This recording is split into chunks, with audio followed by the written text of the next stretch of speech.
Hello. So my name is Lovelesh. I'm from Mauritius. In this conference, I'm a speaker. So I'm speaking about automation, Selenium, using Selenium and Java. And I'm also speaking about self-healing testing. Okay. So you are a tester yourself? Yes. And from what I heard, you are also a member of local. Yes. So exactly. So I'm myself a tester. And I'm from Mauritius. I'm the president of the Mauritian Software Testing Qualification Board, MSTQB. I'm also deeply involved in ISTQB as being the marketing chair and also a member of the strategy working group for ISTQB. Okay, so the global one. The global one, yeah. Okay, and could you tell us more about the community on Mauritius itself? Is it big? Yeah. Is it growing, and how it's expanding? Sure. So Mauritius, first of all, a lot of people doesn't know where Mauritius is. Mauritius is just off coast of Madagascar. So it's a small island. We don't even appear on the map. So yeah, Mauritius is a small island with 1.3 million in terms of population. And in that small population, we have a smaller community of software testers. We are around 2,000, 2,500 testers across the island, but this community is growing. It's growing because Mauritius has one of its pillar in the economy of ICT. So a lot of companies are seeking to have a center in Mauritius, to have a service center where we could do development, testing in Mauritius. So that's growing in terms of community and in terms of service providing centers. Yeah, that was my next question. If you have any local firms, or you mostly work remotely for Sure. So concerning the local firms, why is Mauritius seen as being a good place to outsource, let's say? Because first of all, we are in GMT +4. So the time zone is quite good because when a company is closing in one certain area, we can continue the work over here in Mauritius. So there is a business continuity. The second thing is that we are bilingual. We are able to speak English and French. We have also our local language, the Mauritian Creole. So the bilingual ability of our people actually brings some flexibilities to work on both French projects and also English projects from UK, from US and so on. The third thing is we are a country where the taxation is quite low, so it's 15%. So that's again an investment boost in the country for foreign investors to come and settle into Mauritius to have their companies over there. So we mostly work as an outsourcing firm. As a country, we are outsourcing hub in the region of Africa. Yeah, sounds promising. Yeah, it does. There's a lot of potential there. Okay, getting back to testing itself. You are an automation tester or more manual? All right, so coming back to my competencies itself.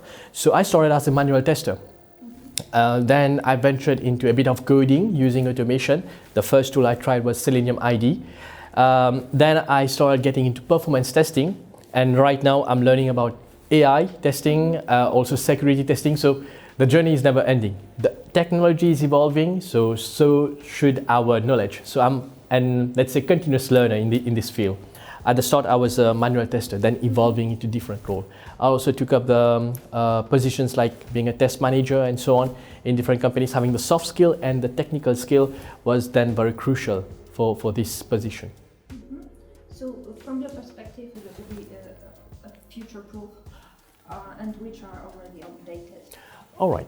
So in terms of tools, for when we talk about mainly automation. When we talk about tools for automation, one of the tools which is still doing very well is Selenium. Mm-hmm. Selenium has been there for the last 20 years, but there are others who are picking up quite well in terms of technology, in terms of flexibility that they give in their functionality. For example, Playwright.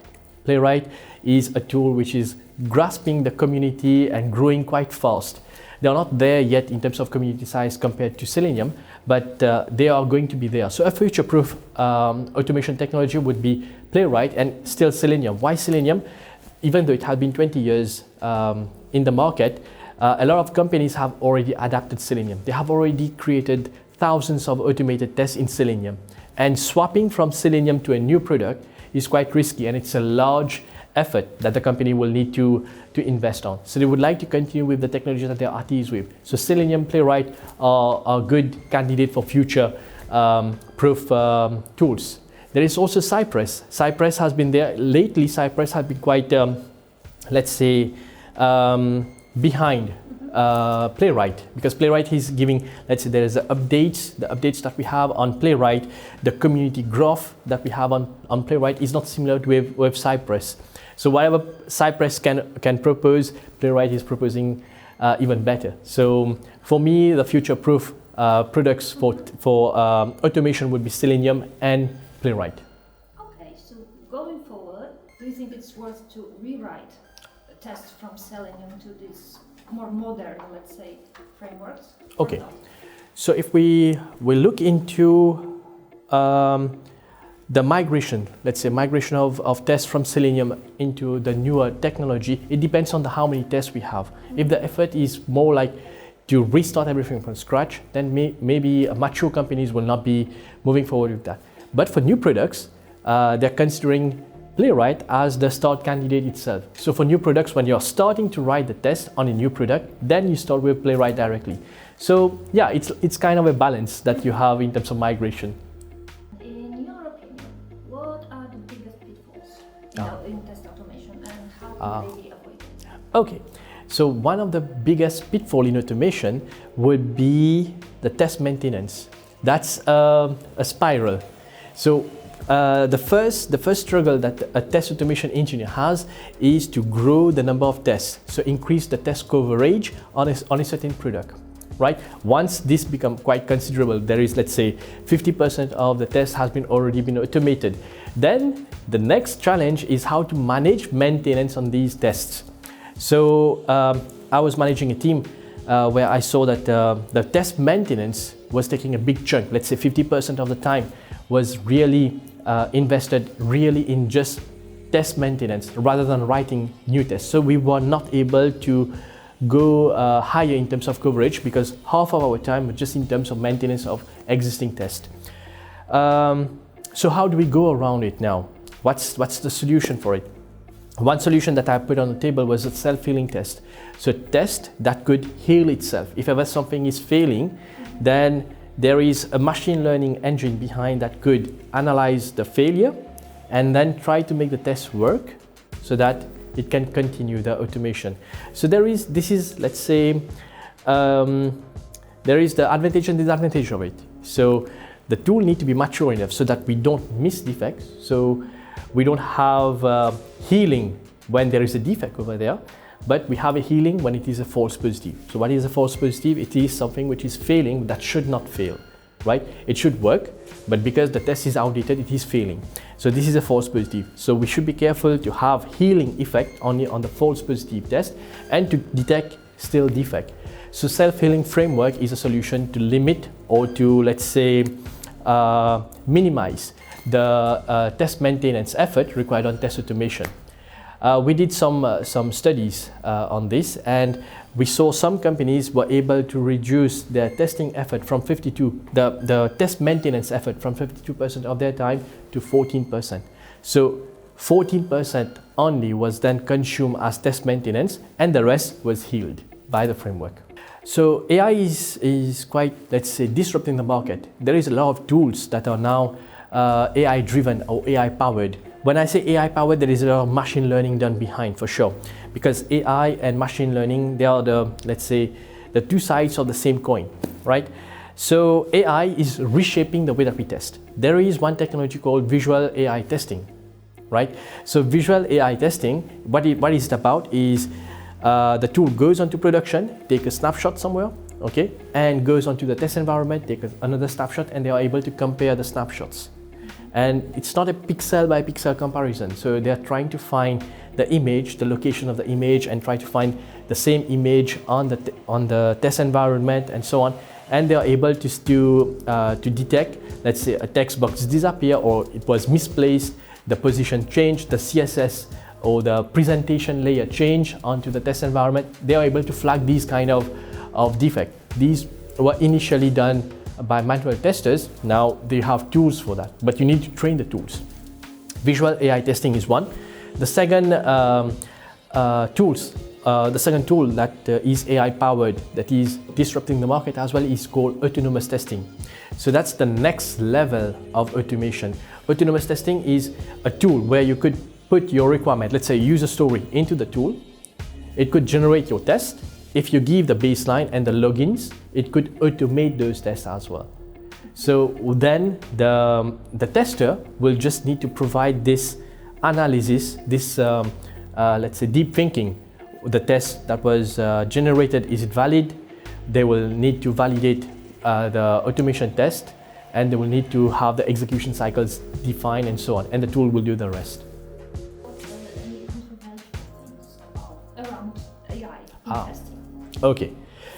I won't say controversial, but I would say concerns, right? So concerns about AI, there is a deep concern in the testing community that tomorrow AI, especially autonomous testing, they would be, let's say, so advanced that they could replace a manual tester. Well, it's not the first time that the IT industry is confronted to these kind of situation. I could take the situation where we have in the 1960s, where the first scientific calculator, the calculator was invented, and they were introduced in the curriculum for universities. There was a strike for the maths teachers coming out on the street and say, so if we have calculators in universities now, so we will run out of job, we will not have any job. And where we are right now, we are using calculators and we still have maths teachers in universities. So what did this example, what does this example show us is that with the use of calculator, we were able to push further our limit of learning. So instead of learning how to do the calculation itself, we learn how to apply principle. Like for example, calculus, we were able to introduce more content into the curriculum.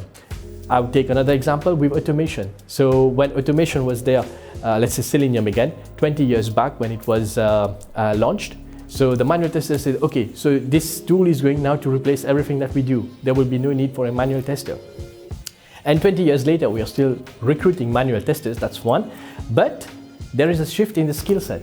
So now what we expect is a manual tester to be able to understand and write some automation tests, or at least execute and interpret the result of automation tests.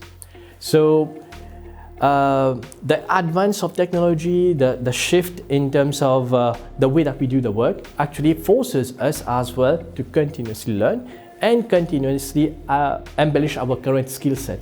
So there is a shift in the skill set with the tools, because when we are in technology, that's a field that we know that it's going to be, it's volatile.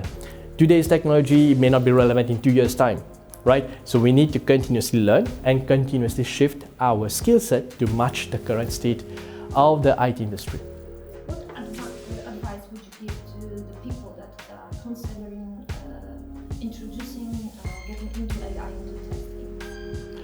Right. So, okay, the advice that I have, because I've been training some bots, some model for AI as well, is not to give up, because you can give up quite easily, especially when you're training AI models. So first thing is, what is valuable in the AI is the knowledge. It takes little time, let's say, compared to the training part, it takes little time to develop it, but the training part takes a lot of time and effort. And this is where most of the project fails, because once the tool is there, they tend to start using it and push it into production without the proper training schedule. So having this proper training is important for any AI tool to be successful. So this is the crucial part where the value of the AI is then going to be let's say collected later on once it is in production. So this part should not be neglected. So that's the first thing, is not to give up onto the training. Once you are getting into the training, it's like a baby. You need to teach everything from the very low end up to the higher level for it to understand and to provide value later on. Yeah.